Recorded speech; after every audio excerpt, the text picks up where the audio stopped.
Okay, so you're trying to tell me that with 1 minute left in the fight, Kamaru Usman gets knocked out with a head kick by Leon Rocky Edwards. That's what you're telling me.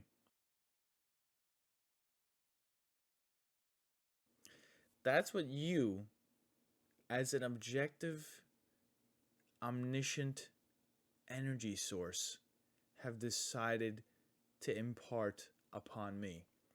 Leon Edwards is the new welterweight champion of the UFC. This is the information that has been bestowed upon me. Now, you see, I watched the fight live.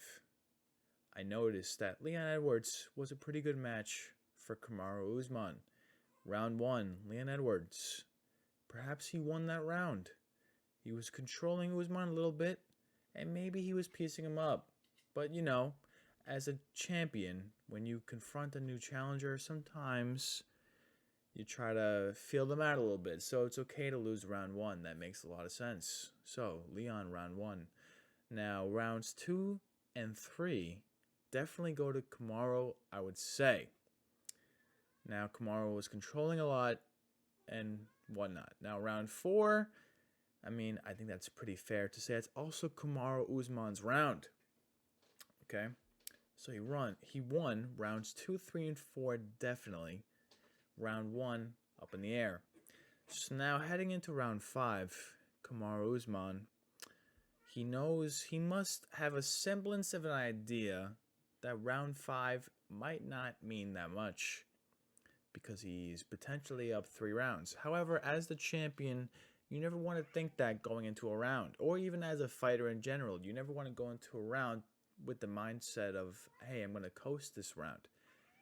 I'm sorry for my cats meowing. Let me fix that for you guys.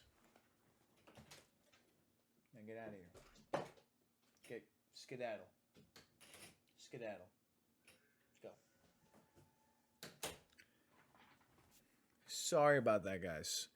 Anyways, so heading into round 5, Kamaru was most likely up 3-1 on most of the judges' scorecards. Now, with 1 minute left in the round 5, Kamaru was probably winning round 5 as well. And then I basically tuned out of the fight.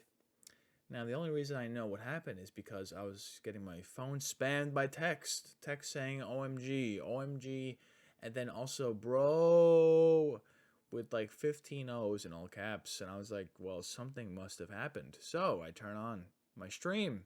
I'm like, what the heck happened? And I see Leon is the winner. And I was like, this is impossible. Must be impossible. Then I see Kamaru Usman basically has been sent to the nether realm. He is completely unconscious on the canvas. And then I see Leon Edwards connected with a head kick. And one thing I notice is this. For some reason, the cheat code I've noticed in fighting is that when you connect with one part of the body, if you follow up with the same part of the body, they are not expecting that whatsoever. So, for example, when you hit somebody with a left jab, if you follow the left jab up with a left kick, they are not expecting that because in order to generate the amount of energy that's required to execute that maneuver, you need to be another beast, another savage. If you hit somebody with a right hook and then follow it up with a right kick, odds are they're not going to defend the kick. They're going to expect a left jab or a left hook to the body or a left kick, something from the left side. No one ever expects right. They see left. So, Leon and Usman, Leon hit the left jab, followed up with the left kick, and bada bing, bada boom, Usman is sent to the nether realm. Leon Edwards is the new welterweight champ. So, what do we do from here? Well, this muddies up the waters, doesn't it? Doesn't it? We have Hamzat versus Nate Diaz next month. Okay. Now, Dana even said himself that Hamzat is probably next in line for the title shot. However, now that Usman has lost, wouldn't you say Usman is entitled to a trilogy fight with Leon Edwards? I would say so, and perhaps Usman would win that fight. But since you have Hamzat, okay, now you have also Colby on the sidelines. So you have 4 potential people that could fight for the title, including the champion himself. So what exactly do you do? So, Sean Shelby, Dana White, here's my proposition. So, Hamzat is probably going to beat Nate Diaz. However, Leon beat Usman, so I guess anything can really happen. No one knows. But Hamzat beats Nate Diaz. What happens then? Is Hamzat versus Leon Edwards? No. Here's what happens. Usman gets knocked out. You usually need at least 6 months to recover from that based on prior UFC viewing experience. So, if you were to get the proper time to recover from the knockout, here's what happens. Hamzat versus Colby for the interim title. Okay.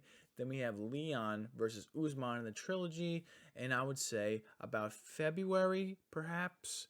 And then the Hamza versus Colby interim belt can happen about January, so that they coincide pretty well, so that the winners fight each other. That is a good route to take. Now, another route you could take. You can have Leon versus Hamzat, but what do you do with Usman? Yes, Usman's probably on the sidelines. Okay, Usman's gonna definitely want a trilogy fight. Yes, so who does he fight? He could fight Colby, but Colby would probably want to have another fight in the meantime. So maybe he fights the winner of a potential Masvidal Gilbert Burns fight.